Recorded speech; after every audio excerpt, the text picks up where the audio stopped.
Jina la Baba na la Mwana na Roho Mtakatifu. Neema Bwana wetu Yesu Kristo na upendo wa Mungu Baba na ushirika wa Roho Mtakatifu viwe nanyi nyote. Nawakaribisha katika ibada hii takatifu, na kwa njia ya kipekee ni kuwakaribisha wote ambao tumeunganika katika ibada hii takatifu. Kwanza kabisa mgeni wetu wa heshima ambaye tutaweza kuzungumza nasi, Mwalimu Mkuu Bwana Githiomi, pia principal kutoka shule itaita jirani hata ingawa si jirani, Principal Sami, na pia kwa njia ya kipekee wanachama wote ambao wanasimamia shule hii kama members of the board, wazazi, wanafunzi waliofanya mtihani mwaka uliopita, wanafunzi wote hata wale ambao watafanya mtihani mwaka huu, wageni wetu, na kwa njia ya kipekee mgeni ambaye ni Daktari Selina Chelimo. Kwa njia ya kipekee na wakaribisha nyote kwa Wakristo, wajirani ambao tunaunganika siku ya leo. Hatuna lingine ni kumwambia Mungu asante tunapoanza mwaka kwa ajili ya matokeo mazuri mwaka uliopita, na pia siku ya leo tuna nafasi nyingine nzuri ya kuweza kuombea wanafunzi watahiniwa wa mwaka 2026. Tuweze kuwakabidhi kwake Mungu, kwa sababu chochote kile unachomuomba Mungu, omba nawe utapewa. Bisha mlango. Unabisha mlango upi? Mlango wa matokeo mazuri, mlango wa maisha bora. Ukweli ni kwamba Mungu anakujalia kile unachomuomba. Kwa hivyo tunapojumuika katika ibada hii, tunapoanza, kuna wakati ambapo hatujatenda sawa. Kuna mambo mengine ambayo tumemwahidi Mungu tutatenda, lakini tunajipata tunafanya kinyume. Pengine hatujahusika vema tukiwa wahusika wakuu wa shule hii ya Mtukanio Secondary. Tuna nafasi nzuri ya kuomba radhi. Pengine hatujawatendea wema. Kwa hivyo tunapojumuika pamoja, tukiwa walimu, tukiwa wanafunzi, tukiwa wazazi, tukiwa wageni, tunaalikwa kwa njia ya kipekee kupata nafasi ya kuomba radhi kwake Mungu na hata kwa jirani, na kujuta dhambi zetu zote. Tujute dhambi zetu.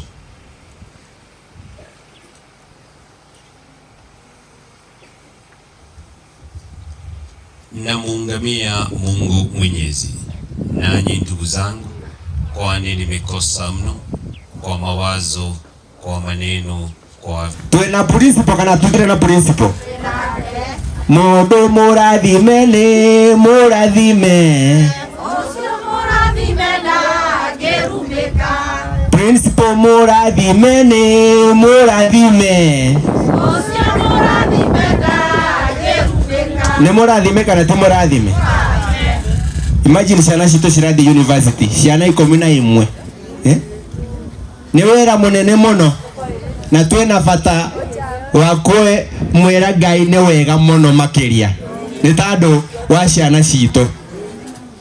Nĩ ũguo kana ti ũguo? Tuna sababu ya kushukuru. Mie gemwachi Jehova gongoi amune lokta managa enge Chogoba University. Amune mwalimu negitinye nebo kimnotet nengen kole kinomege ak mwalimu ak sigik ak lok koba lok university. Kangebwone kolenjon kenyino kemoe lok chesire 20 koba university. Baibaitu ne. Gakingagoka mpaka ngateba ngatobwatie principal iga. Tomobwate koboko. Abana bache school basome nende paka university baba amatanyagitari baba ama professor bagole chigari bache iga togoke omogo sene na boigo kasotoligo na boigo tayo wasotoligo na boigo igo tomobwato koboko abana abantu basome bagende paka America batolete chibesa chote togole chigari toli nende togende mpaka America gosena boigo mbuya mono sana. Asanteni sana. Kwa hivyo kwa nafasi hiyo nataka tupate taarifa za habari, watuonyeshe tu, alafu watatupa baadaye wakati mbunge atafika. Tafadhali watatupa wakati mbunge atafika pia, lakini kwa sasa hivi watuonyeshe tu taarifa za habari. Sawa sawa.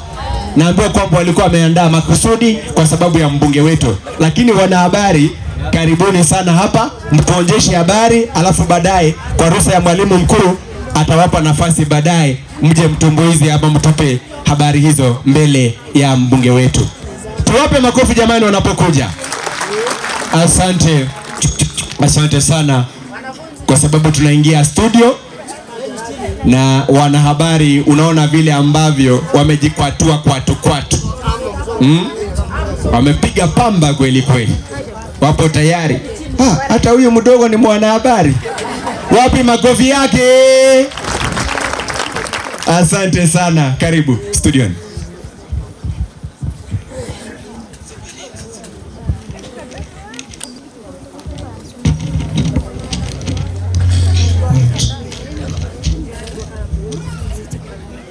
Karibu kwenye taarifa za runinga ya Mtukanyo, ukiwa nami kijana mwepesi mboni la wengi Edwin Iteba. Ni matumaini yangu kuwa ubuheri wa afya na Mwenyezi Mungu karimu amekukirimia takrima si karili. Zimetimu saa 8 na ufuatao na muhtasari wa habari. Maandalizi ya kusherehekea matokeo mema, heshima na nidhamu imedhihirika shuleni. Uongozi wa Mheshimiwa Alfred Mutai kupigwa mfano. Ahadi ni deni na dawa ya deni ni kulipa. Pia tutakuwa na habari za spoti. Kwanza ni tahariri. Shule ya upili ya Mtukani inapenda kutoa shukrani ya dhati kwa wanafunzi wa kidato cha 4 wa mwaka uliopita. Walitia fora na kuacha alama isiyofutika. Karibu kwenye taarifa kamili. Heshima na nidhamu maandalizi yamenoga shuleni katika sherehe za kusherehekea wanafunzi waliohitimu.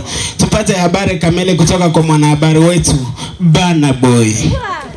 Naam, siku njema huonekana asubuhi, kwani mtima wetu umebubujika kwa furaha ambayo imeipiku ya tasa aliyejikopoa pacha salama salimini. Hii ni baada ya mitambo zetu za kamera kunasa wanafunzi na pia walimu wakiwa wameweka sura ya tabasamu, kwani moyo ulio na furaha huangaza uso. Hii ni baada ya umati wa watu kumiminika ili kutoa shukrani zao kwa shule ya Mtukani iliyoweza kupeleka wahitaniwa 11 chuo kikuu, na baadhi ya wageni hao Mheshimiwa Selina ameweza kuhudhuria sherehe hii ili kutoa shukrani zake, huku mwalimu mkuu ameweza kukaribisha kila mtu na kuwahimiza kuwa wakule na kufurahia, kwani neema ikija furahi. Nikiripotia runinga ya Mtukani, langu jina Bana Boy. Shukran sana bwana Bana Boy. Tukisonga mbele ni kuwa heshima na nidhamu imeweza kudhihirika shuleni. Habari kamili tuweza kupata kutoka kwa mwanahabari wetu Princess Mary Hira. Swadakta. Habari hii heshima, nidhamu na umoja. Aidha ya upili ya Mtukanyo inaendelea kujivunia mazingira ya heshima na nidhamu bora yanayoidumisha wanafunzi wake kila siku. Nidhamu ya wanafunzi imekuwa nguzo muhimu ya mafanikio ya kitaaluma na kijamii, huku umoja, ushirikiano wa karibu kati ya walimu, wazazi na wanafunzi ukiendelea kuimarisha malezi bora. Ushirikiano huo imewezesha kujenga misingi imara ya maadili, uwajibikaji na mshikamano.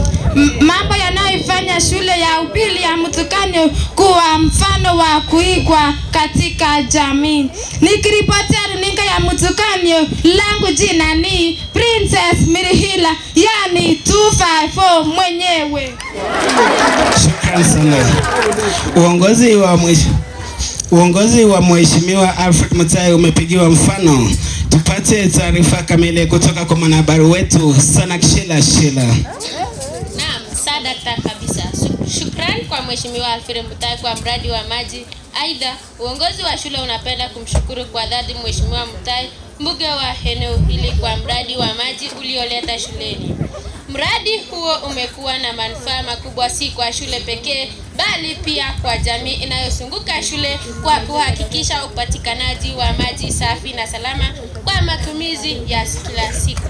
Kupitia mradi huo, mazingira ya kujifunzia yameboresha, afya ya wanafunzi imeimarika na uhusiano kati ya shule na jamii umeendelea kuimarisha kwa kiwango cha juu. Nikiripotia runinga ya Mtukanyo, langu jina ni Zanakshila Shila. Shukrani sana Zanakshila Shila. Tukisonga mbele ni kuwa ahadi ni deni na dawa ya deni ni kulipa. Tuweze kupata taarifa kamili kutoka kwa mwanahabari wetu Banaboy.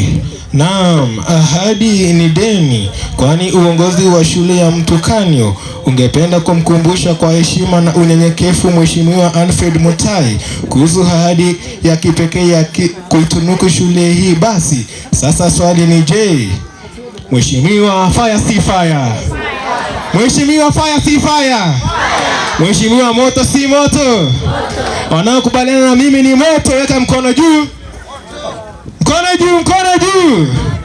Wazi wazi. Ahadi hiyo ni chanzo cha matumaini makubwa kwa wanafunzi, walimu na hata wazazi, kwani itarahisisha shughuli za mchezo, usafiri wa kielimu na kuinyanyua hadhi za shule. Hata hivyo, shule ina imani kwa mheshimiwa kuwa atatimiza ahadi hiyo kwa wakati ufaao kwa maslahi mapana ya elimu na pia maendeleo ya jamii kwa jumla. Nikiripotia runinga ya Mtukanyo, langu jina Banaboy. Shukrani sana. Katika sports ni kuwa wanariadha wanasisimua misuli yao kabla ya siku yenyewe. Tuweze kupata taarifa kamili kutoka kwa mwanahabari wetu Cheche Fanigan. Na uongozi wa shule ya upili ya Mtukanyo unatoa pongezi za dhati kwa wanafunzi wana michezo ambao wameendelea kuiweka shule hii kileleni kupita vipaji vyao kwa kishindo na ustadi wa hali ya juu. Wachezaji wa mpira wa wavu volleyball waliibuka mabingwa wa katika open tournament iliyofanyika na Nakuru Boys High School, wakizidisha timu pinzani na kunyakua ushindi mnono wiki iliyopita. Akizungumza baada ya ushindi huo, kocha wa timu volleyball alisema ushindi huu umetokana na nidhamu, mazoezi ya imara kwa mara na mshikamano wa hali ya juu miongoni mwa wachezaji. Huu ni mwanzo tu wa mafanikio makubwa zaidi. Aidha, shule inajiandaa kwa mashindano ya riadha yatakayofanyika wiki ijayo, ambapo uongozi na jamii ya shule kwa ujumla wana matumaini makubwa ya kufanya vizuri zaidi na kuiwakilisha shule kwa heshima na ushindi. Nikiripotia runinga ya Mtukanyo, langu jina ni Cheche Faniga. Shukrani sana mama Cheche. Na pia tuliweza kumtuma mwanahabari wetu ili kuweza kukusanya habari. Bwana Lekopath, je, wanipata? Kama wanipata tupe taarifa kamili. Je, Mtukanyo kukoje? Na bila shaka mahali ambapo nipo nimekita mizizi katika ukumbi wa shule ya Mutukanyo, ambapo shughuli hii ya shukrani baada ya wanafunzi kutia fora zaidi katika mtihani wao uliopita wa mwaka wa 2025. Ni kwamba jambo hili limewafutia wazazi wengi, na napozungumza nimefika hapa tu kwenye ukumbi wa shule ya Mutukanyo, wageni mbalimbali wamefika, akiwemo wale ambao wameweza kufika ni Daktari Selina Wekesa pamoja na vile wageni mbalimbali, na wamefika hapa katika shule hii ya Mutukanyo, lengo kuu likiwa ni kuwahimiza na kushauriana na wazazi kuhusiana na matokeo mazuri ambayo yanaendelea kushuhudiwa katika shule hii ya Mutukanyo. Nimeweza kuwa na pita zangu hapa, nikapatana na mmoja tu wa wale wanafunzi ambao waliweza kutia fora mwaka uliopita, nikaweza kuzungumza naye, na bila shaka atatuambia jina lake na vile ambavyo anajihisi baada ya kufanya vizuri. Tuambie tu jina lako, unaitwa nani na unatoka wapi? Kwa majina naitwa Derek Koech, natoka katika kijiji cha Boron kule chini, na nina furaha sana kuona umati huu wote ambao umejumuika pamoja ili kusherehekea matokeo ya mtihani yaliyotangazwa mnamo wa mwezi wa Januari. Shukrani sana. Unajihisije tu, labda tuambie kwamba ulipata grade gani, na baada ya kupata grade hiyo uliweza kujihisi vipi hasa wewe kama mwanafunzi wa Mutukanyo, na ushauri upi utawapa wanafunzi ambao wamebaki bado wanafanya mwaka huu katika shule hii ya Mutukanyo? Najihisi vyema, niliweza kupata alama ya B kuongeza, na nilikuwa na furaha siku hiyo. Ningependa kuhimiza wanafunzi watakaofuata wa kidato cha 4 watie bidii. They should work smart, not work hard. Bila shaka ndivyo umesikia vile ambavyo mwanafunzi huyu ambaye alifanya mtihani mwaka uliopita sema kwamba aliweza kupata alama ya B chanya, na kuwahimiza wanafunzi ambao bado wapo shuleni kwamba ni vizuri kutia bidii, kwani jitihada haiwezi kuondoa kudura. Vile ninavyoangalia kwenye jukwaa hapa unavyonitazama mpenzi mtazamaji, ni kwamba wanafunzi hawa ambao walitia fora zaidi, wengi wao ni wavulana, na ninapoangalia ningependa tu kujua ni ipi ambacho ama ni kipi ambacho, siri gani hii waliitumia, na ni changamoto ipi kwa wasichana ambao labda hawakuweza kufikia alama hii ya kuweza kujiunga na vyuo vikuu. Tuambie tu jina lako na ni himizo lipi ambalo ungewapa kina dada ambao wako hapa leo. Asante sana. Ningependa kuwahimiza ndugu zetu wa kike kuwa waungane pamoja kama ambavyo sisi tuliweza kufanya hapa na ndugu zetu wa kiume, ili tukaweza kufanikiwa. Asanteni sana. Asante sana. Labda tu tuambie jina lako na grade ambayo ulipata. Kwa majina ni Mwangi Philip, niliweza kupata alama ya B kuondoa. Asante.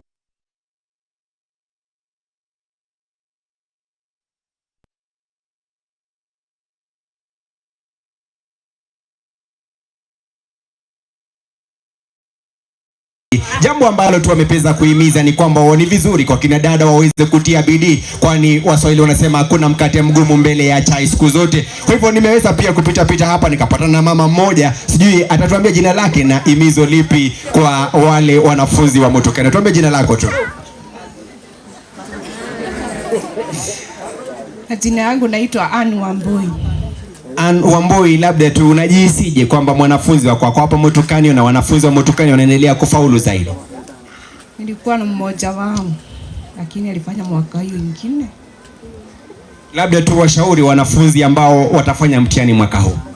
Mfanye bidii na muweke Mungu mbele.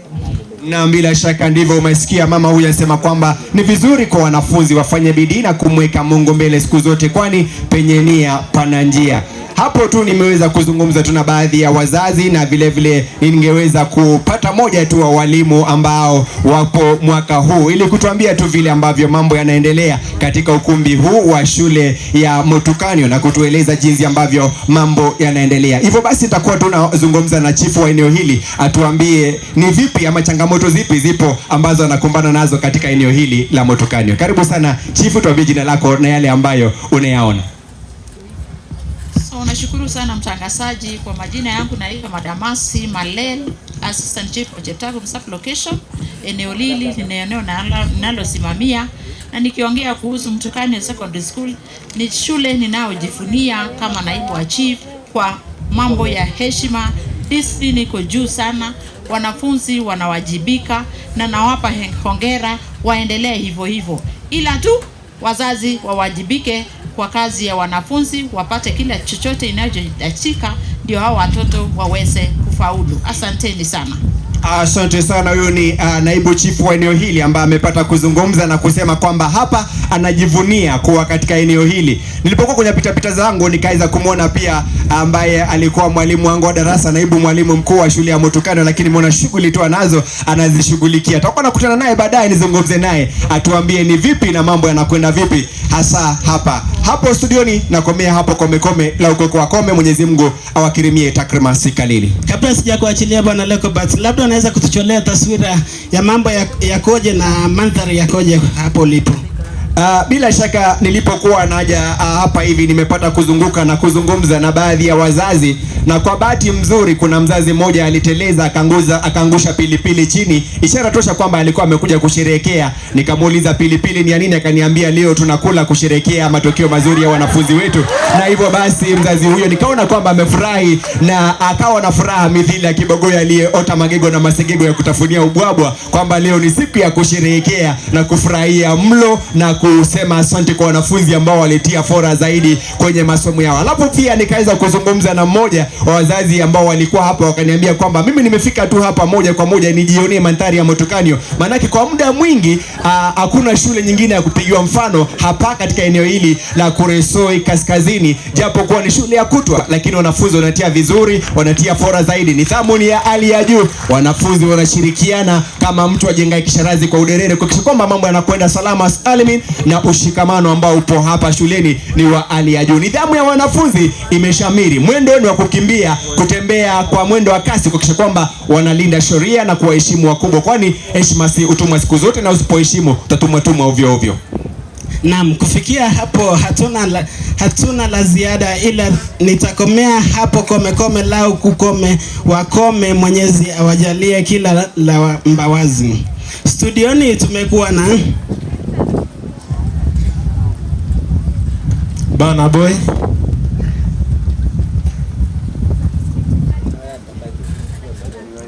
nami Edwin Iteba, Swadakta.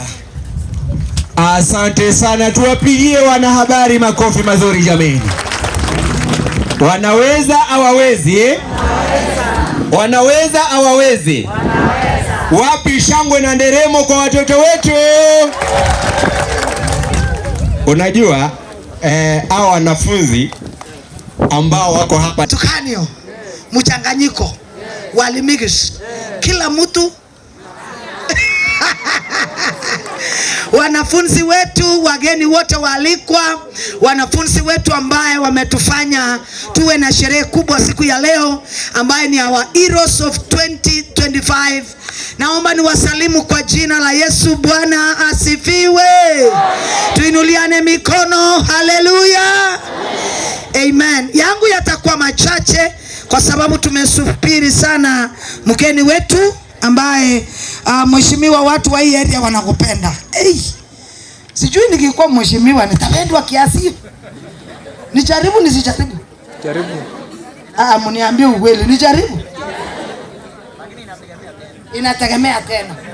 Huyu at least hakufea. Na we want to say karibu sana mheshimiwa, sababu hao wameniambia zungumza kama mheshimiwa wetu hako, nikaona kweli wanakupenda. Si tupigie Yesu makofi ya Yesu iende juu kabisa kwa yale ilifanyika mwaka jana.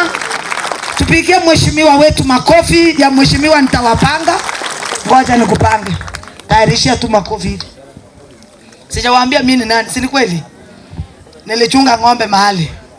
Unafanya moja, sawa sawa. Hiyo ni ya mheshimiwa, tunampa 4.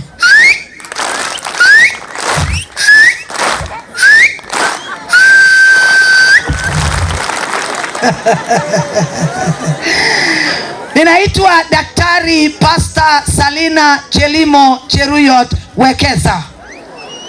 Nimesaliwa Baringo County, mahali inaitwa Emining. Nikaolewa Western na mluya moja mzuri sana, kia Mungu mkiona mtaconfirm. Nasa alengoro bunyat ko imeni chosa iwae. Na ninafanya kazi ya Mungu kule Nandi County, na mara mingi mimi nahubiri na pia ninafanya program program ya watu wazima inaitwa Family Life. Sasa leo niko hapa kwa ajili ya maisha ya watoto. Pamoja na hiyo mheshimiwa, nimesomea mentorship and coaching ya vijana wetu.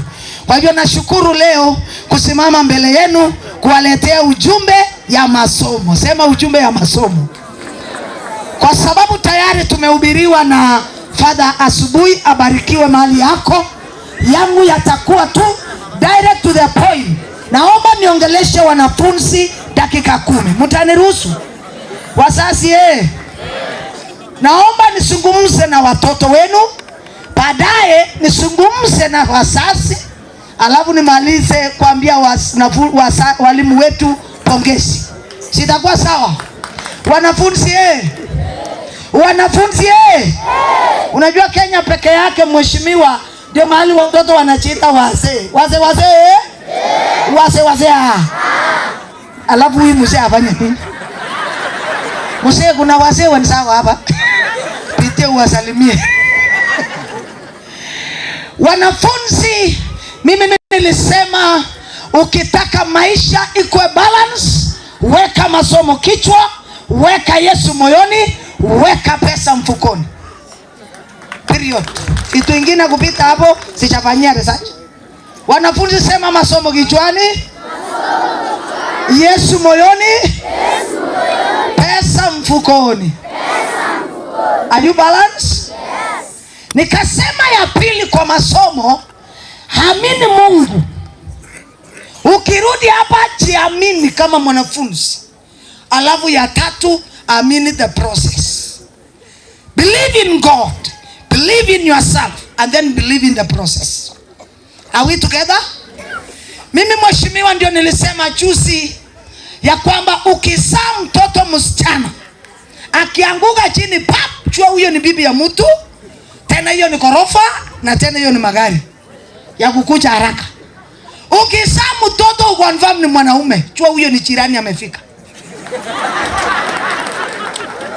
Sasa ninazungumzia majirani na ya watu. Habari yenu wazazi. Wanaume mlio hapa, the only woman who will never ask you for a divorce in this world is education. Unanisikia? Wasichana shikeni mkono hivi wasichana Sasa the only husband who will never ask you for a divorce is education. Agna Gefo, Agna Brayo, Agna Chef wanabadilikanga. The only thing cannot ask you for a divorce is education. And so we are saying our student, call for your life. Mnanisikia? Wanafunzi mlio hapa, mambo yenu ni matano. Ya kwanza, jitahidi kupatikana kwa shule.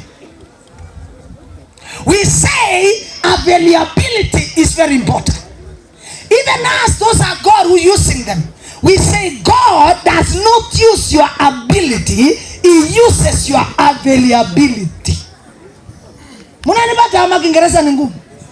Hakikisha umepatikana. Hii ni ujumbe wa wanafunzi, sijaongea na nyinyi. Wanafunzi kama bado unapiga absent, I have come today to declare that the day of being absent in class is over. It start to be available. Kama mheshimiwa anaweza toka Nairobi na apatikana hapa, alafu wewe hata baiskeli hauna, hata kujiona ujui style yodi na uko na saa, wakati watu wanafunzwa, you are not there. Student from today, mambo ya absenteeism wachana nayo. Najua hii ni day school, unaamuka asubuhi unachipata, unasikia leo umechoka, unawacha shule. From today be available. Look at your neighbor and say, neighbor. Wewe sema neighbor. If anything happened to me in this meeting, you are the suspect. Nimesema, sikia, mambo ya absenteeism wachana. Ya pili, when you are in class, make sure uko darasa na kichwa na mwili na kila kitu. Some of you are in class but absent minded. Hata walimu mnajaribungi. Unauliza mtoto swali kabisa. Mtoto hata mwingine ni mwanaume. Mtu anajibu swali yenye haijaulizwa. Form 4 mahali muko sahi. Unajua form 1 wanakuanga na shida mbili. Shida ngapi? Confusion na working style. Hawajui waende hivi. Kumbe ni grade 10. Grade 10 muko. Form 2 wako wapi? Hawako? Sasa hawa wale wako form 3 vitu mbili na wa confuse. Ngapi? Kusota na relationship. Hawajui waolewe, hajui aoe. Baka kwa shule mnaitana shemeji. Ati shemeji. Some of you mnatamani sana ndoa. Unajua mimi ndio nilifanya research mheshimiwa. Nikasema sijui ndoa ni nini. Wenye wako ndani kama hawa mama wanang'ang'ana kutoka. Wenye wako nje kama hawa wanang'ang'ana kuingia. Unaona kama hii kitu kuna definition yake. So wasichana wetu mlio hapa na wanaume, neno ni hili, be what? Nimesema ya kwanza nini? Be available, be in class. Number 2, when you are available, make sure uko hapo mwili mzima, kichwa na kila kitu. Wanaume, wanaume, ni hatia kuingiza msichana box na pesa ya mama yako. Ni crime, inafaa ishikwe na polisi. Unaingiza msichana ya mtu na pesa ya mama yako ya sukuma yenye ameuza zero, alafu unaingiza msichana ya mtu box. Na nyinyi wasichana tafadhali from today. Wacha niuliza wasichana, habari yenu? Uko sekole injini? Kati ni baso aminde to nikisome kunguro mimi ko telel ngale yaga. Wasasi mnacheka kwani mnaelewa hiyo vitu mbaya? So aminde to nikisome. Amuniongeleshi tena. Kati ya muomba na muombaji. Wacha niweke Kiswahili. Nani ana uwezo ya kusimamisha hiyo biashara? Muombaji ama muombwa?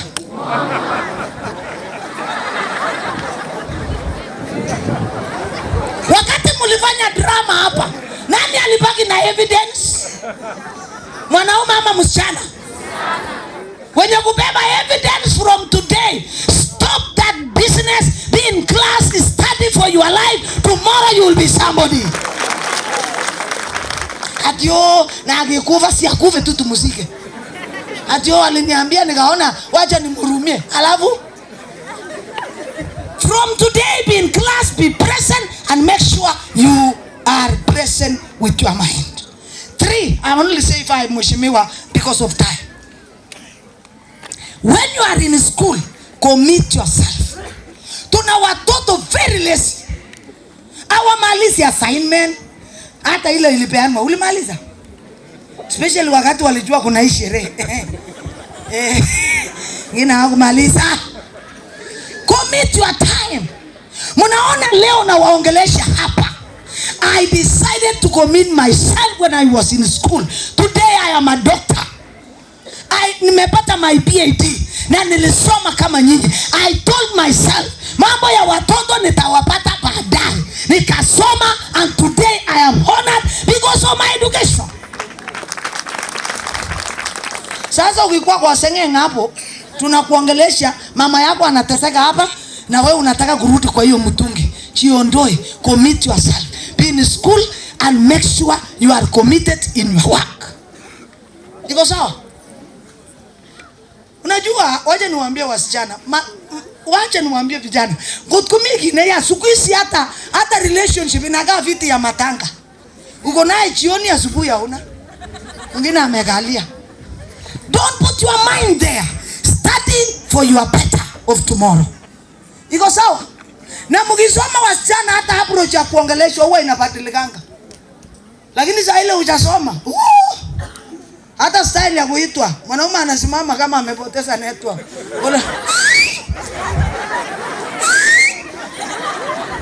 And because you are desperate unakimbia. Lakini kama uko na masomo hapa, utatafutwa. They will look for an appointment. Watasema, oh, I want to see you tomorrow. Can we meet in a hotel? So you know my car, no really. We can meet the day after tomorrow, and we will take a cup of coffee. So you will be coffee. Unanisikia? So please commit your time, be in class, make sure you are doing the right thing at the right time, at the right place. Iko sawa? Ya mwisho. You are a CEO of your life when you are a student. You are a manager. Manage your time. Manage your preps. Manage your timetable. Niliambia wanafunzi, the doors can be open. Teachers can open doors. Wazazi wanaweza lipa fees. MP anaweza waletea mpaka basi ile nasikia mnaomba. Manage your life. Be a CEO. You are the one to hire and fire people. Sio kila wakati mnajipata kwa sisi. Leo kuna wazee hapa asa form 3 muko wapi? Hasa wakianguka kimi sasa tuko wengi. Tuko wengi. Wanafunzi mnasikianga aje mkiwa mmeanguka subject nyinyi wote? Asimuniambie, sasa ile mmeanguka subject nyinyi wote. Sina kwanga smart. Mkiulizwa wasema tuko wengi, the whole class. The whole class sisi mambo ya kusema sisi wote ukitaka kufaulu angalia kweli. Mnanisikia? Angalia kweli. So I'm leaving you with this. Life is yours. Take care of your life. Nimemalizana na wanafunzi. Yangu ni machache. Maana mheshimiwa si ati yako hapa peke yake. Meje kuoga utahaba. Kote Jimmy. Hello. Iko sawa? So watoto wetu ninapomalizana na nyinyi ni kwamba maisha ni yenu. Last year candidates, you break a record. Want to congratulate you. But again, getting B+ and becoming somebody of B+ in this life is another thing. Usibrak hapa na B+. Brag when you will be graduating in university. Sober man and sober girl. Munanisikia? Na nyinyi form 4 mulia hapa, don't break their record, break your own record. Form 4 say, what is your target? Min target ni ngapi? Target yenu 4.9. Ya ukweli? Cha uongo? Cha uongo? Semeni tena cha uongo? Mnakaa 4.5 ama 4.9? 4.9 watu wanatembeanga aje? You walk by running. Last week I was in Kapsabet Boys. Their walking is no longer by running, it is by flying. Mutuguno bado mugo running. Watu walitoka huko. Form 4 say, watu wa 4.9 hawaendi nyumbani kama watu wa grade 10. Watu wakaangi kukua na moods kama karibu ni haribu. Sasa go to class, give us 4.9, take a good grade to your parents. May you be respected tomorrow because of your education. Say amen. Nimemaliza hiyo. Na wanaume mjipende, hata wenye mko hapa wala wachao. Mwanaume unapelekaje mtu outing na unamlipia 1,000 lunch na ujai chinunulia? Haki ya Mungu, wanaume mnajipendanga kama ni uongo. Akijame mani ilibajini chita. Mjipende bwana. Mabende wisaboni ingo chenji to kulsabenyin kitu gole nyomba ga ninyo rap koske Jackson koske mami chine chamin ko ye chamege. Nobody will ever love you the way you love yourself. So wanafunzi wetu tunawatakia mema na tunasema masomo mbele. Sawa sawa. Wasasi mulie hapa, mambo yenu ni manne. Kwa mnesikige. Ulenji ne huo tufanye hivi. Walipia fees. Chamune lebeta bizi. Na kuletea D-. Lakini utimewe. Hata wazazi wengine hapa mheshimiwa ajui mtoto anapatanga nini lakini analipa fees. Si Mungu akubariki. Sasa watoto wenu wakiwa shule ya day school ni wewe kuachipika kwamba ametoka nyumbani na amefika shule. Watoto wengi wanakuja na hawafiki, si hawa bari yenu. Sasa mzazi, kila mzazi ambaye Mungu amekubariki na watoto, be responsible. Na responsibility ni hii. Kuna wazazi wamefanya watoto kukuwa maid yake. Mtoto anangojwa aende kushaga, aende maji, aende wapi na bado anasoma. Wamama mulio hapa, kuna wengine hata hajaosha vyombo. Kweli rongo? Hiyo vyombo inangoja huyu mtoto aende maji, apike na wewe uliolewa. Habari yenu wazazi? Ni haribu ni si haribu? Kale hii kata bilago kuniki kwa megamet, ako tuko sa megamet. Au watoto wengine wamesaba because hawana wakati ya kusoma. Na niliambia nyinyi wazazi, msisomesha watoto. Kwanza mreni baba, upate majirani 3 wachasoma. Somo mapanga itakuwa inapitana jioni. Mpaka msipopigana watu wanauliza, Guga sisiara, tosko kumeya. Guga sisiara kuroto kwa ma twake yemet. Somesha watoto. Leo nimeitwa niwaambie tufanye kitu moja, inaitwa operation ondoa watoto kwa boma. Wapate yao ndio wewe ufurahie yenye uko nayo. Sasa kutoka leo wasasi, mama fanya yako, watoto wafanye. Iko sawa mama? Mimi tu ajila kwetu ya tukul. Baka anaosha nguo ya baba, anakuoshea, aoshe nyumba, afanye nini? Kutoka leo mama ajipika, pea mtoto nafasi, asome, apite. Mtu mmoja mwenye atakubadilishia jina kwa hii dunia ni huyu mtoto. Mnanisikia wasasi? Yule mtoto mwenye atakuja kubadilisha wewe, sio mseni mtoto. Wengine hapa mnaitwa mama sukuma, mama kitamba moja, mama omena, mama pima, klene warai, baba okala, baba koti moja huko Eldoret ni gavana. Tusiseme koti moja, baba Silvas, baba shati moja. Hiyo yote. Sikia? Mtu mwenye atabadilisha jina kutoka mama sukuma mpaka mama daktari. Somesha mtoto, muda usio mrefu jina yako itabadilika. Waliokukudharau watakusalimia kwa. Hata kama mzee alikusalia mtoto na akakanyanga kubwa kubwa ndogo ndogo, si wazee wa hapa wa huko kwetu, tafadhali funga tumbo, somesha mtoto. Siku ile mtoto amefaulu wanaviganga ito kama wale wengine nyola wananyemenya. Wamama wale hawana waume sao, haimaanishi wewe ni mwanamke nusu. Wewe ni mwanamke tosha. Kama mzee analewa, wewe fundisha watoto. Ngosoma lago, watoto ya maskini na tajiri wakisoma wote wanafanana. Kwa hivyo nasema muachipike. Na kuna hii kitu mheshimiwa wamesema education is free. Sasa makosa ya wazazi wengine wamefikiria ni free mpaka uniform, mpaka hata nguo ya ndani. Mimi kweli kwa mimi kitu kama president free yako yano. Mnafikiria ni free mpaka uniform. Mheshimiwa atawaambia kama ni free mpaka uniform sawa. Lakini wacha nikwambie, ukitaka mtoto yako afaulu, mtoto akuange msafi na ang'are kila siku. Kwa mama kuna mama nikimtoa hapa, kisha nitoe mtoto huko ama hapa, tusimamishe.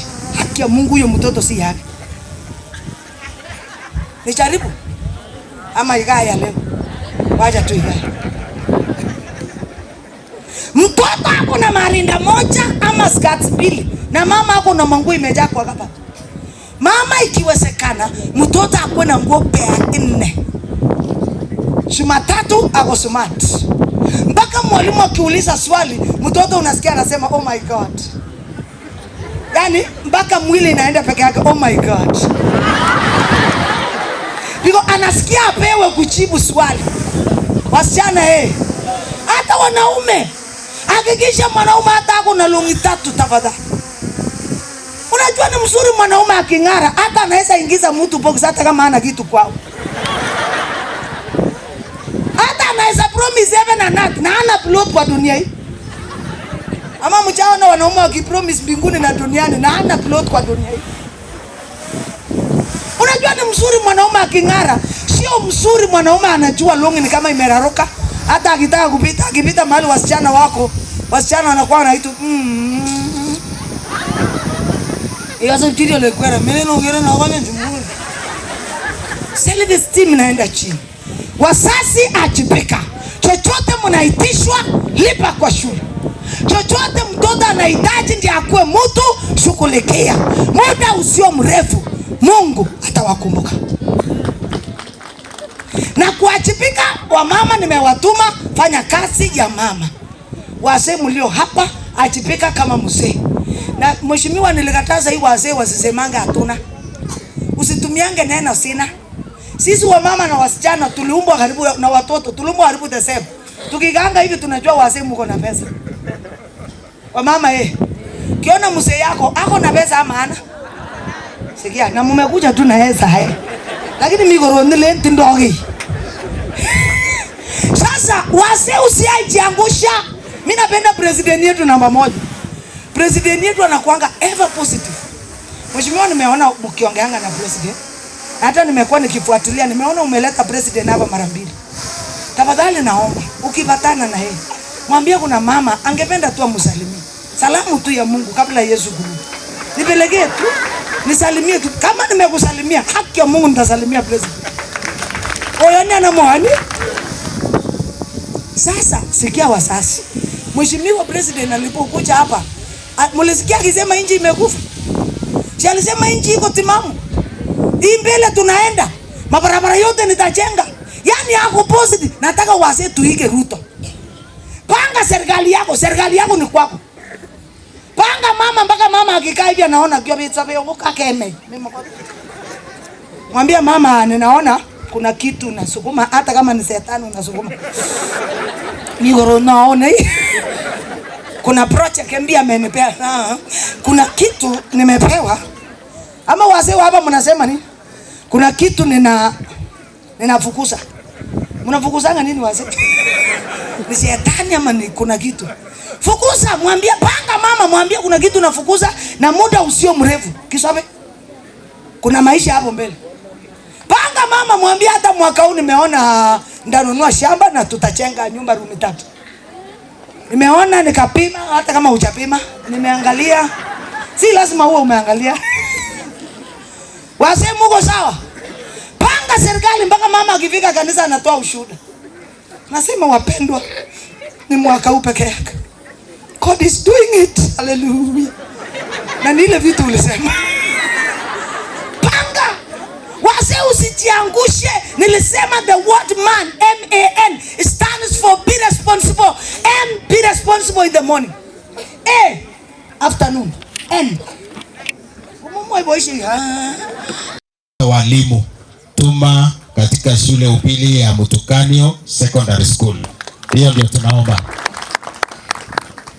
Tunashukuru kwa yale ambayo umetenda. Mimi sitaki nirudie kwa sababu daktari alikuwa amegusia.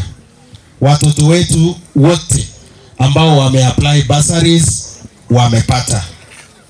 Mimi kwa zile miaka nimekaa hii Mutukanio Secondary School, hapo awali pesa mingi ya bursary yenye niliona ilikuwa shilingi 40,000.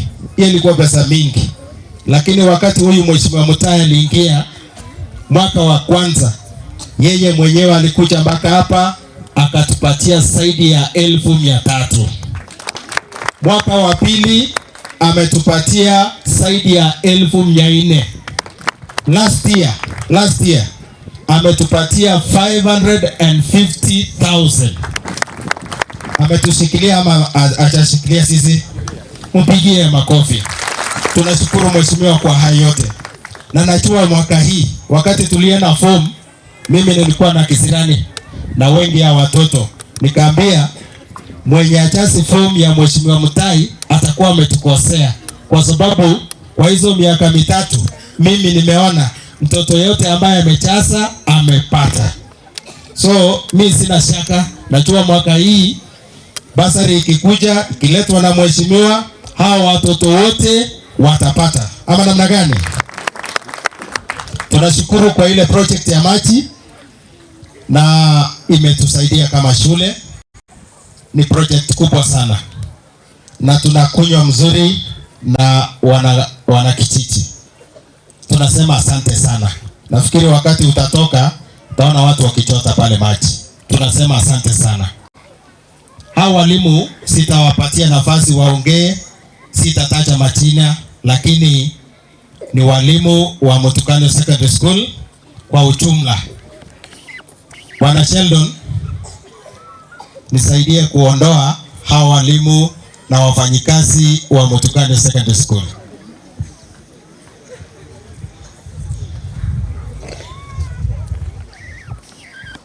Basi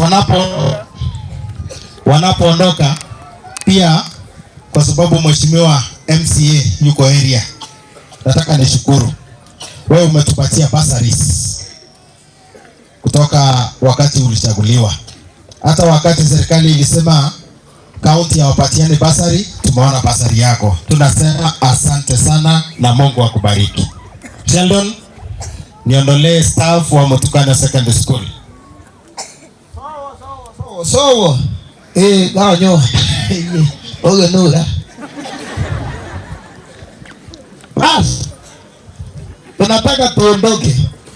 Kila mtu kaa namna hii. Kaa namna hii, nyosha mguu yako, leta mbele mguu ya right. Haya, rudisha ya right, leta hii. Uko sawa? Haya, ruka hivi. Ruka tena hivi. Ruka tena hivi. Zunguka hivi. Haya, twende sasa, tunaanza na hii ya right. Haya, twende DJ. Eko.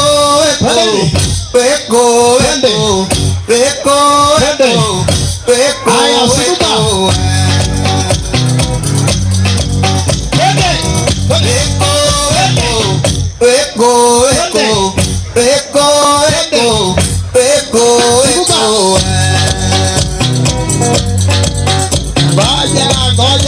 Ngoja DJ, ngoja, unapita wapi?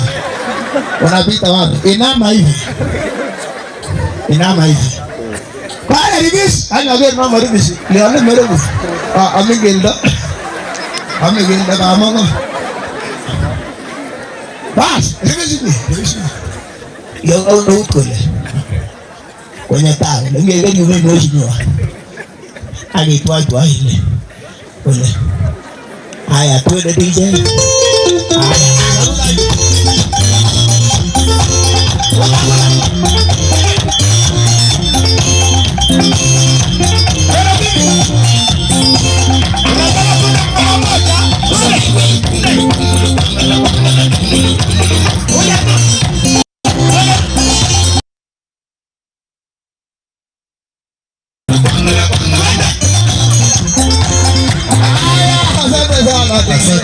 Asante.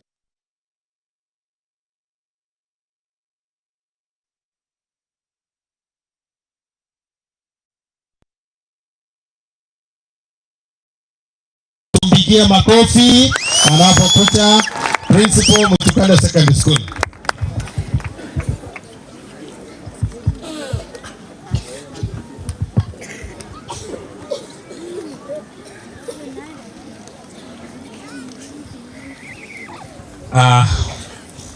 Mbunge wetu Mheshimiwa Alfred, daktari wetu ambaye amekuwa nasi, halmashauri ya shule ikiongozwa na board chair Mr. Wainaina, chifu wa eneo hili, walimu, wazazi wote, wanafunzi wa mwaka jana, our champions, we used to call them our champions, and they have been up to today. Hamjambo. God is good and all the time. Mheshimiwa wetu, nataka nikujulishe kabla niseme tu mambo mawili matatu. The board members naomba tu msimame pahali mko. Board members, kujeni wakilishi wa board.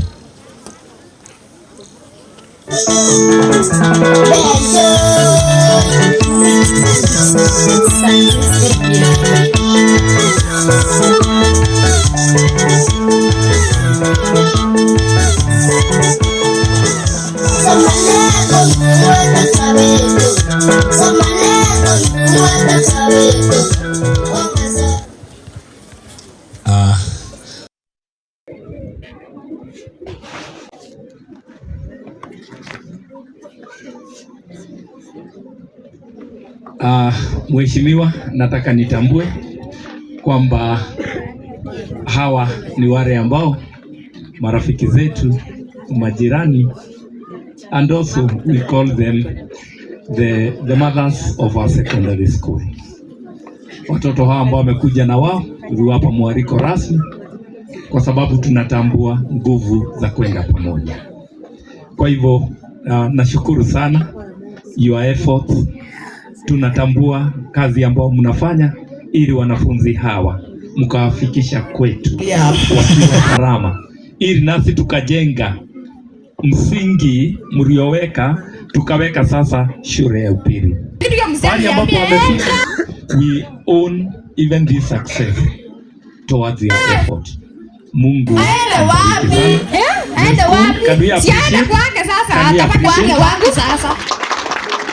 asante sana, naomba mketi.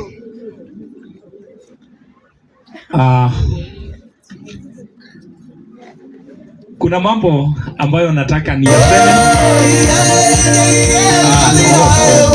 Mheshimiwa anasema turudi tu hapa. Ni akina nani na shule ni gani? Sasa tutasikia and where they come from. Let me start read this first. All protocol. Wasalimu, hamjambo?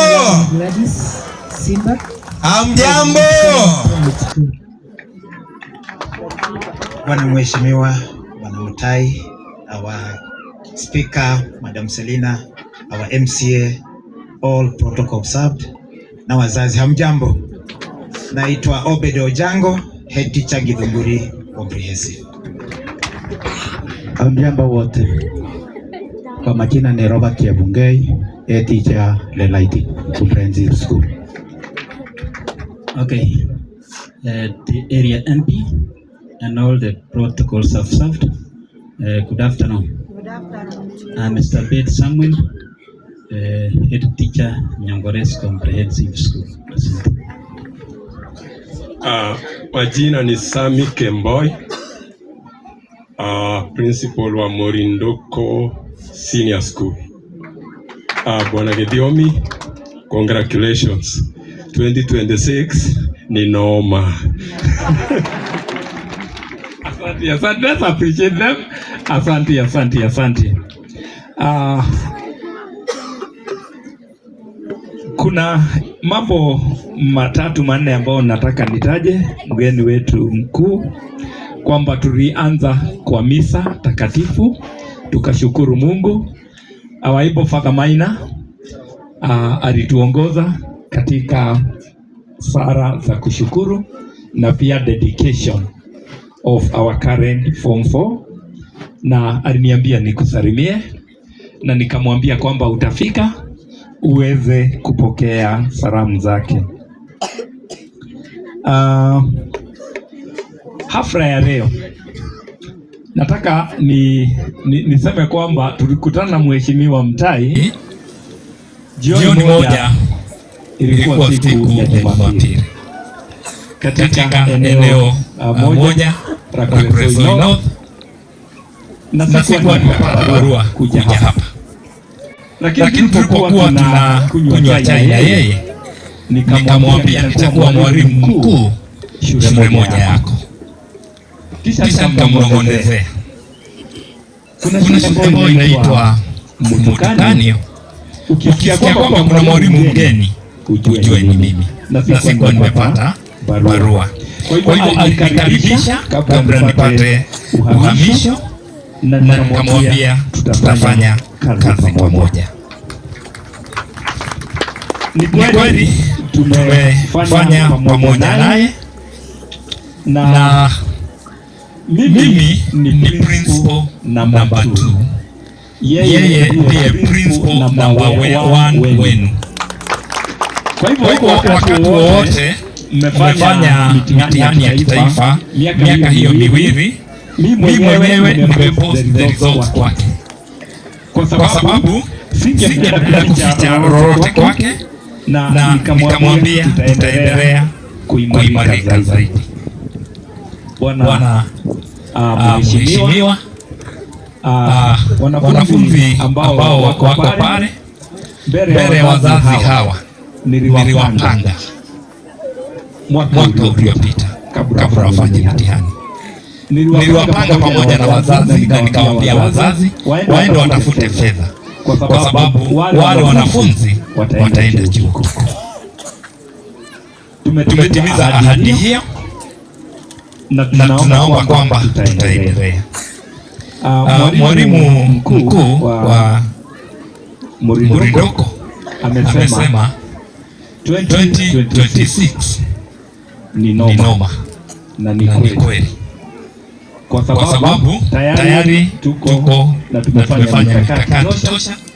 Tulikuwa na wanafunzi ambao nilikuwa nitambue wataenda university leo, lakini wakaniomba, na wazazi wanajua nimetuma wanafunzi hao kwao, na wazazi wanajua wanafunzi hao wameniletea namba ya simu.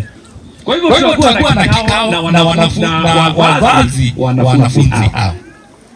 Already tumeanza, wakaniambia mkutano huo mwingine tutambulishe. Kwa hivyo nitatoa hakikisho kwamba mikakati iko, tutakuwa na sherehe 2027 na sherehe hiyo itanoga zaidi na itakuwa kubwa zaidi, kumaanisha kwamba tutakuwa na wanafunzi zaidi ya wale ambao tunapeleka chuo kikuu. Changamoto kidogo, principal number 1, I want to share with you, ili tukaboresha shule zaidi. Kuna ombi la kwanza kwamba katika eneo hili ya zoni ya Rangwenda, sisi ndio shule bora zaidi na kubwa zaidi eneo hili kimasomo na kiidadi. Na ukiangalia grade ya 10, wale ambao wamejiunga nasi ni wengi. Tumejitolea zaidi kujenga darasa la 3, kwa sababu wale wanafunzi waweze wakatoshea madarasa mawili. That class is at 80% completion. Mimi nimeremewa. Kwa hivyo nyuma ya hema tutanong'onezana, kwa sababu nitachukua mzigo kama principal 2, nitakuongelesha kama principal 1, na mimi sitakuwa nimekalia kiti cha principal wakati huo, utakuwa umekikalia. Jambo la pili,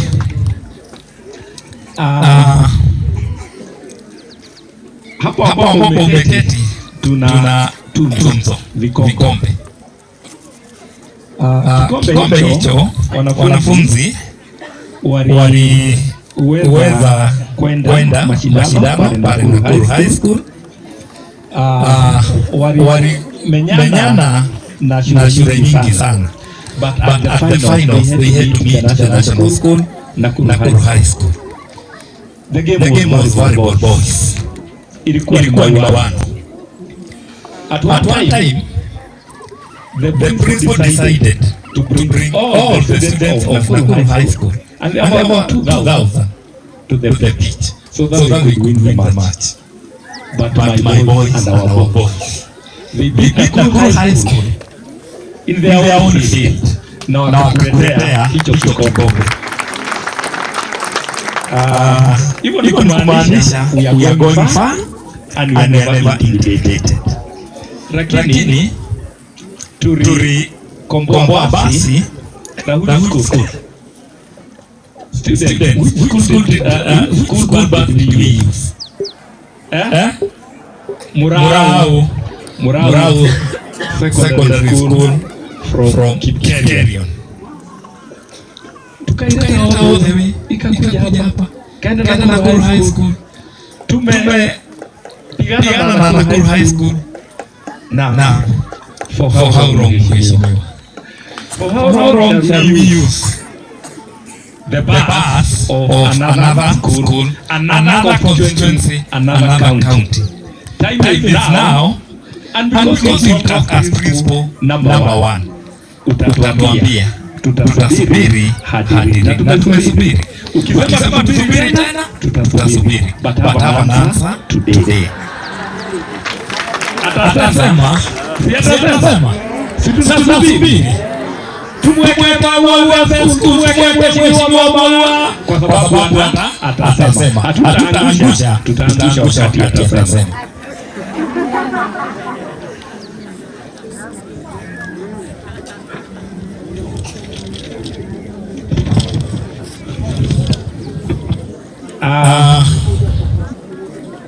Mwisho naomba wazazi, umeona kwa macho yenu tunayoyafanya. Wanafunzi wanajibidisha, wanafunzi wanajikasa kizabuni katika masomo yao, na wanajua kwamba bidii ni ufunguo wa heri. Ndio sababu wanafunzi wangu wanafanya bidii. Naomba wazazi kuwalipia karo kwa wakati ufaao kama Madam Selina alivyofanya Mwape Jumatatu. Tuone tofauti. Ni makosa kunifanya nifukuze wanafunzi from the school.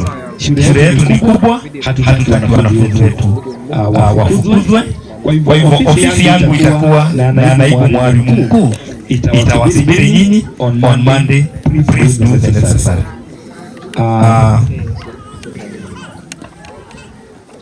Mwisho. Nimesubiri mheshimiwa masaa ambayo nilikuwa nimempa alipofika Moro. Nimeona amekuja pole na mimi ninajua sababu. From Chepkenoyo going to Muti moja, kuja hapa Tebere and then dropping to the other route ya Kamwaura. It is taking a lot of time. Mi mwenyewe binafsi hupenda sana kufundisha asubuhi. Sometimes I'm not able to make in good time. Nitaomba mheshimiwa, kwa sababu pia tuko na mheshimiwa MCA wetu ambaye huwa anampigia simu wakati wowote, hata usiku. He's my friend. Tutatarajia watafanya jambo so that it is now easier for us, all of us, parents, our students, and myself and the teachers. We access the school with a lot of ease. Si anaweza akafanya jambo kwa barabara. Bona hampigi makofi asikie kama ana uwezo. So tunaomba tu, uwezo wake ni mkubwa, atufanyie jambo. And with those few remarks, mimi nitarudi kusema jambo baada ya mheshimiwa kunena, kwa sababu yeye ndiye ambaye atatoa zawadi hizi kwa wanafunzi hawa bomba wanaoenda chuo kikuu. Wewe ndiye ambaye utawapea, like the principal one. Wewe ndiye ambaye utawakabidhi. Mimi ukimaliza, tutamaliza hapo pengine na wewe. Kwa hivyo nataka sisi wote wale ambao tumeketi tukasimama ili nikamuita mheshimiwa MCA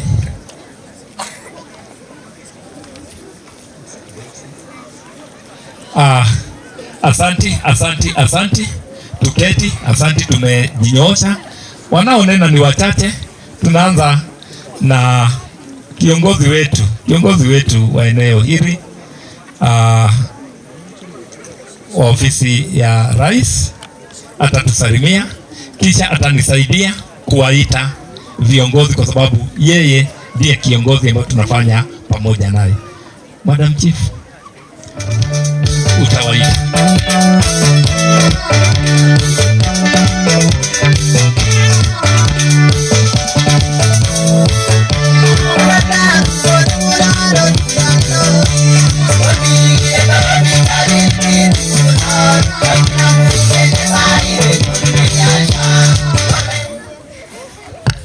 Asante sana Mheshimiwa wetu Mutai Alfred, the chief guest of today, Daktari Selina, ninayemwenzi sana, chief guest, principal, board of management, all protocol observed. Habari ya jioni. Habari ya jioni tena. Huwa natoanga sura ya kazi ninaponena, lakini leo juu ni hafla ya sherehe ninaondoa hiyo sura ya kazi. So mbele yenu naitwa Madamasi Malel, Area Assistant Chief Cheptagum Sub-Location. Na kabla sijaendelea kunena sera ya serikali, labda kuna wageni wanatoka mbali. Kwenye mko sahi ni Cheptagum Sub-Location, Temiota Location, Nyota Division, Kuresoi North Sub-County. Karibuni nyinyi wote. Karibuni tusherekee pamoja. So niko hapa nikiwakilisha ofisi ya president wetu tunaomwenzi sana, Daktari William Samoei Ruto, na nitaongea sera moja ama mbili ya serikali. Nikiwa hapa kama serikali, ya kwanza ninanonena ni mambo ya amani. Hapa kwenye tuko sahi, tuko cosmopolitan. Jamii tunawakilisha picha ya Kenya nzima. Na kama tunawakilisha picha ya Kenya nzima, president wetu anatuhimiza tuhubiri amani. Pastor Selina alisema amani asubuhi, jioni na usiku, lakini mimi nasema peace. Lazima tuhubiri amani asubuhi, mchana na usiku. Kwenye tunaelekea wananchi wetu, tunaelekea hafla ya siasa. Kama tunaelekea upande wa siasa, tuhubiri amani hata kwa nyumba yako.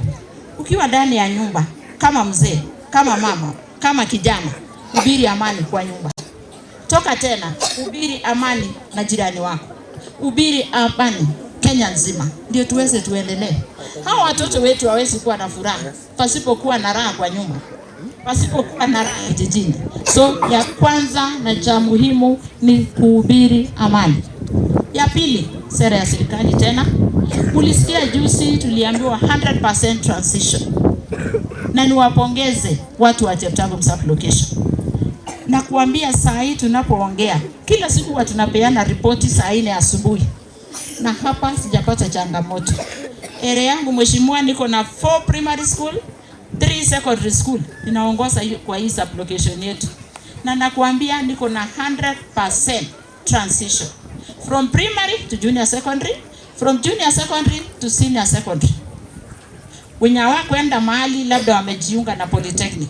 Na hiyo nawapa wananchi wetu hongera. Lakini hata hivyo bado kuna mambo ya absenteeism. Ndiposa kila siku mnaniona vile ninakimbia hapa na pale. Wamenijua tu ni hiyo madam wa kukimbia.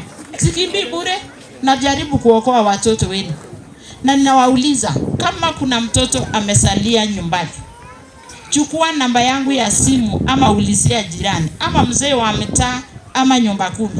Waweze kuniarifu. Nifike huko kama umeme, ni uchukue huyo mzee aenda akule kule maragwe kidogo huko Kamora police station, yaweze kuwajibika meambiwa na daktari.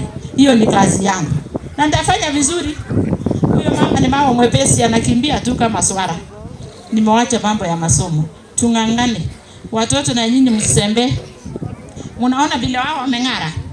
Last year principal Gidiomi and deputy, ninashukuru sana. Walikuwa wamenijua vile nilikuwa nawafukuza. Viboko niliwatandika hao kwa ofisi yangu. Akitoroka napiga picha. Wakitumwa school fees wanakutana na mama Simba huko. Na wafukuza na walete shule. Si matokeo ndio haya? Si wanafurahi? Walikuwa wamesema huyo madam ni mkali. Sasa wazazi wenye mlikuwa mnasema mimi ni mkali, mbona leo tukafika hapa kucheka? Hiyo ni matokeo. So na time is ukali wangu wanafunzi, time is 4. Nikikupata tu ukizembea njiani ukitumwa school fees na kuchota nikurudishe, ndiposa uende chuo kikuu. Chuo kikuu haikuji pole pole, ni lazima ukuwe self discipline. Na nitakukazia hiyo nidhamu na wazazi wanishikilie. Nimemaliza hapo. Ingine naongelelea hiyo 100% transition tuliambiwa na president wetu. 100% transition. Kuna watu wametusumbua, tumerudisha watoto wao shule, lakini kufikisha shule kweli ameambiwa akuje bila kaa. Mambo zingine kama uniform na basic need kama vitabu, stationeries zote, please mzazi, ninakueleza unisaidie, na si unisaidie, wajibika kununulia mtoto wetu. Hiyo ilikuwa directive kutoka mkubwa wangu, so tusaidiane, nunulia mtoto wako basic need. Nikitoka hapo tena, nikiwa kuna kitu inaitwa constitutional rights. Ni lazima kama umefikisha miaka 18 uwe na ID. Hiyo ni document ya maana sana. Na ninaposimama hapa ninafurahi sana. Nimeweza watu wetu wa kutoa ID wanapatikana mbali, wanakuwa Kamara. Lakini vile nilianza kazi, nilienda kuongea na registrar wetu, nikawalete karibu. Ya kwanza tukakuja Boron, ya pili Aremi, ya tatu Kamora, ndio Kamora Matunda. Next week kila mtu asikie hii. Next week tumeongea na registrar tena, wakaramiki watoke Kamara wakuje Kamora Center. Kama unajua yeyote kama ana kitambulisho, hiyo ni silaha mtakao tumia. Usiseme wewe ni mtu tu kama una hiyo silaha. Mkujeni Kamora Center kwa ofisi langu saa 4, mfike mapema. Hapo ni mtaweza kupata ID yenu.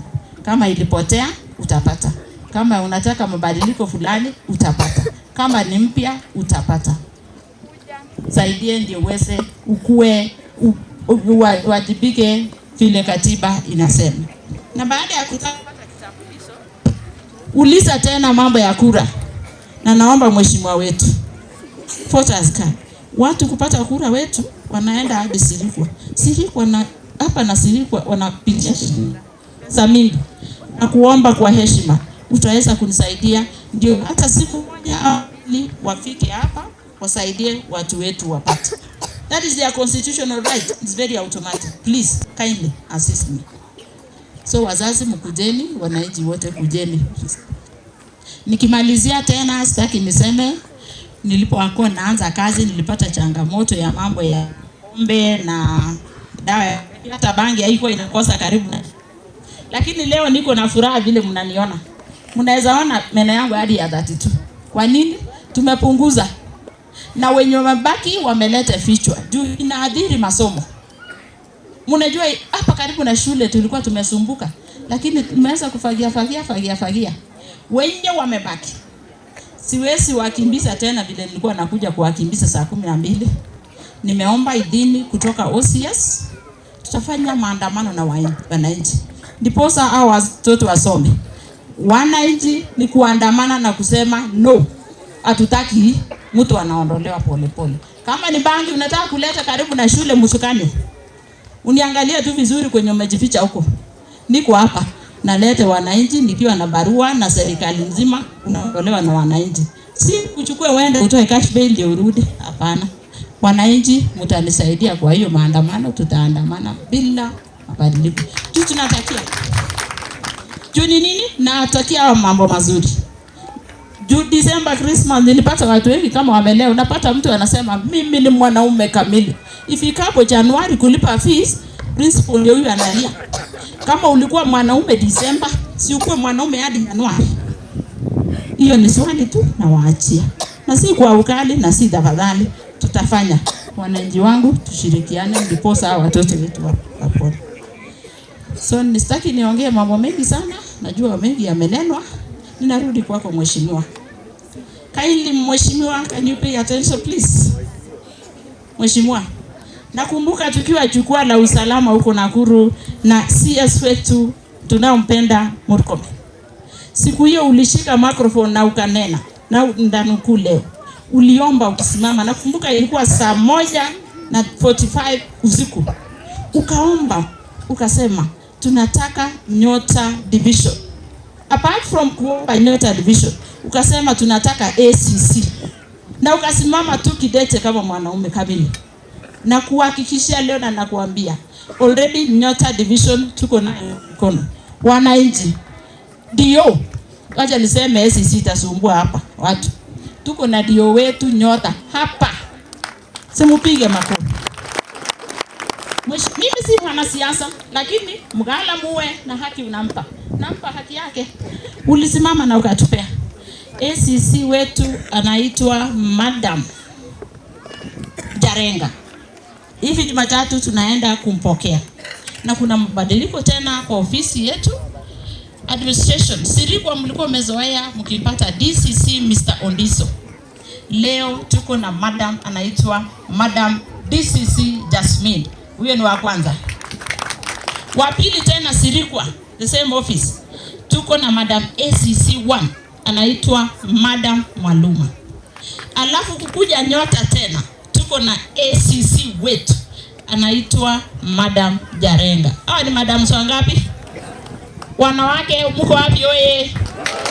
Mko wapi wasichana wetu? Wasichana anaweza gonga kazi na wamama. So tumeshukuru sana, Mungu ametubariki sana. Tutazidi kufanya mambo ya administration, tusonge mbele. Ndio tunapopatikana tukifanya kazi, we are motivating these young girls. Mheshimiwa, tena unapoenda huko ninakuomba kwa heshima, hiyo ofisi ya ACC tumewekewa mbali, ni kama iko south. Imagine niko karibu na winda huko mwisho, that is south. Na kuomba kwa heshima, hiyo Kamwaora. Juu ikikuja Kamwaora tujua na hiyo Kamwaora. Instead uende mbali, unaenda tu na mguu. Unaenda kusema siasa yako hapa Kamwaora. Hiyo ni mapi nimesema. So nimemalizia, sitaki niongee sana, ningekuwa na mengi lakini narudi kwa vikao zingine. Labda tu kwa niaba tena. Board member, mimi ni board member ex official. Kuna shule moja niko na shida tena mheshimiwa, juu niko na in my area of jurisdiction, that is Boron, Mutukanyo and Soito. Boron Secondary. Na kuomba mheshimiwa, hiyo shule saa hii hawana chair board of management, hawana vice chair board of management. Pindue uwasaidie hiyo shule ndio wasikuwe na changamoto, ndio wapate kusaidika. So board of management of that school is no longer functioning. I was the chair board of management. Vice chair ni the late mwenye alilala, Mungu amweke mahali pema. So tunakuomba kwa heshima usaidie hiyo shule ndio mashule zote sikuje pamoja. So nimepewa tena nafasi ya kukaribisha watu. Sasa kabla sijaenda mbali, kuna wazazi tena nataka wanene maneno. Viongozi wameongea. Naomba kwa heshima wazazi wawili. Nimesikia mzee Beneza ako hapa. Mama Beneza uko wapi? Uongee on behalf ya watu juu nyinyi mnajua reserve. Uongeleshe mheshimiwa. Mheshimiwa Beneza uko wapi ndio uweze unene?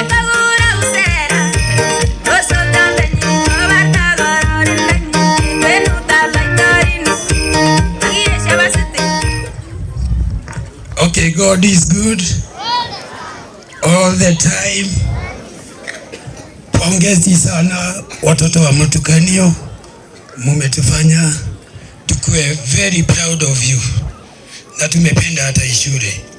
Ndio hata kama Ebeneza ni mtu wa biashara, leo amesema akuje aseme hongera tena Mutukanyo. Ya pili, mheshimiwa, mimi nashukuru kwa sababu shilingi yangu imefanya mtoto mmoja hapa aweze kwenda university. Unajua wazazi wengine watasema Ebeneza anafanya kazi tu, tunampelekea pesa lakini hachangii maendeleo. Kuna mtoto hapa sitamtanja, lakini niko na furaha kubwa kwa sababu nimesimama na yeye. Sio ni vizuri? I am very proud. Sitaki kuongea sana kwa sababu sikuwa nimeambiwa nitaongea, lakini kuna kitu ninataka niseme. Nyinyi ni marafiki zangu. Ukienda Remi, uende Githirika pande hiyo yote, Matunda, enda Kamwaora. Nyinyi ni marafiki zangu kabisa. Tunafanya kazi pamoja na nyinyi. Ninashukuru. Kuna kitu tumesaidiwa. Mheshimiwa wetu, nimekuta mtu anaitwa daktari. Nilimuona tu kwa simu, lakini ameleta ripoti mzuri kwa watoto wetu na hata kwa jamii zetu. Hongera daktari. Zaidi ya mno, sipendi kuongea siasa, lakini ikiwa Ebeneza ana support Mheshimiwa Mutai, sijui wewe utasema nini.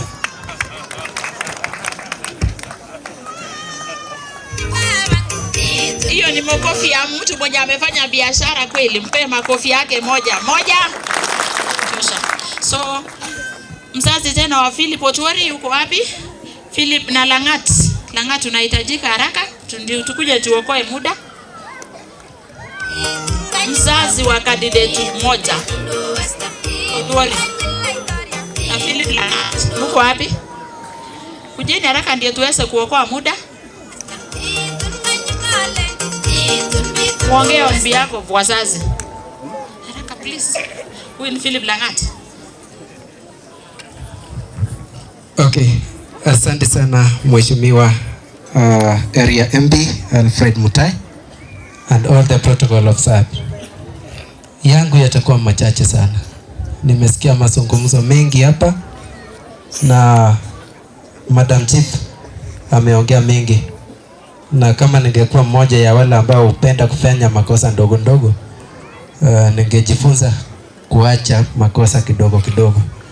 Naona sasa amesema madam fulani na wote wako administration. Ako ungenisikia na uchevyoso kale kusema na kutenda. So boss chota.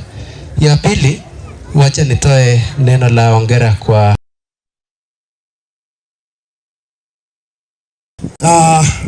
langu la kwanza nitakuwa fupi wa maneno. Kwanza nataka ni wasalimu nyinyi wote. Hamjambo? Matukani oye! Wacha ni anze na mheshimiwa. Kwanza mgeni wetu wa heshima, daktari, leo umetupea dawa ya area hii na tumepona. Kwa niaba ya hawa wazazi wote, wanafunzi na pia sisi kama viongozi, umetuponya mioyo yetu. Hasa wazee pia. Amaje mnasema wazee? So nataka tu nikuwe fupi wa maneno kwa sababu pia muda ndio imesonga. Kwanza ninataka sana kupongeza shule na pia hawa wanafunzi wetu wenye wametufanya tukue hapa siku ya leo ili tuwapongeze. Wamefanya mazuri kwa juhudi zao na pia wameweza kutuonyesha. So asanteni sana our champions kutoka area hii ambao pia mumeonyesha ya kuwa hard work pays, na kama kiongozi wenu nimekuja kuwapongeza na kuwapea kongole kwa yale mumeweza kuwafanya. So pongezi sana. Nikitoka hapa tutasalimiana hapo nyuma ya hema na pia kila mtu ataenda nyumbani akismile, ama sivyo? So tutaonana hapo. Ya pili ni kuwa niwapongeze wazazi hasa ya hii shule. Hii shule pia imeonekana kuweka bidii, na wakati hii yote tumekuwa tukikuja hapa tunapata matunda. In fact, this is one of the best schools we have so far in Kuresoi. Mheshimiwa, kama kuna shule yenye imetupanguza machozi kama viongozi ni hii shule. Nataka niwapongeze administration, board of management kwa ile kazi mzuri mnafanya ili pia shule yetu katika moja ya yale wametuma wanafunzi wengi sana waende universities, na tunasema pongezi sana. Pili, ninataka tu niwaeleze pia kama ward yetu tunaendelea vizuri. Kwa muda najua mmekuwa katika eneo hili, tumekuwa tukisema kazi imebakia huko juu, na wacha kuanzia jana tumekuwa area hii, na nataka niwape tu habari ya kwamba barabara ile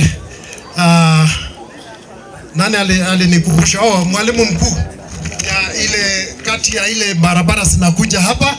Nataka niwaeleze saa hizi tukikaa hapa graders imeingia iko area na itakaa area hii karibu wiki moja ama mbili kulingana na haya barabara yenye tunafanya. Hii barabara ya Lelaitich, ya Nyakinywa, Nyariri, Kantona. Tukiongea saa hizi graders iko kwa site na kazi ilianza asubuhi. Ikimaliza itakuja hii ya Tebere miti moja, Kitunguri.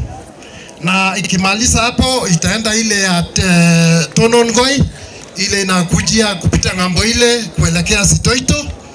Alafu kuna hii barabara tuna connect na tumeweka daraja kubwa ya shilingi milioni 2 Chepkinoyo, Nyongores, Kithiriga. Hiyo ndio barabara tutaweza kuweka bridge kubwa, na hiyo kazi yote inaendelea kuanzia hii wiki yote mpaka next week, mpaka tuone hizo mabarabara zote imekaa kwa njia iliyo mzuri. Kwa mambo zingine katika hapa ngambo tunachimba maji katika Boron Secondary School na tutafanya mpaka piping.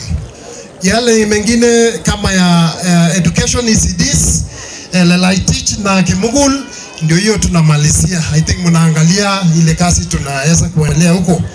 Na hivi karibuni we are handing over mambo ya toilet katika hii Nyongores na Mukeu.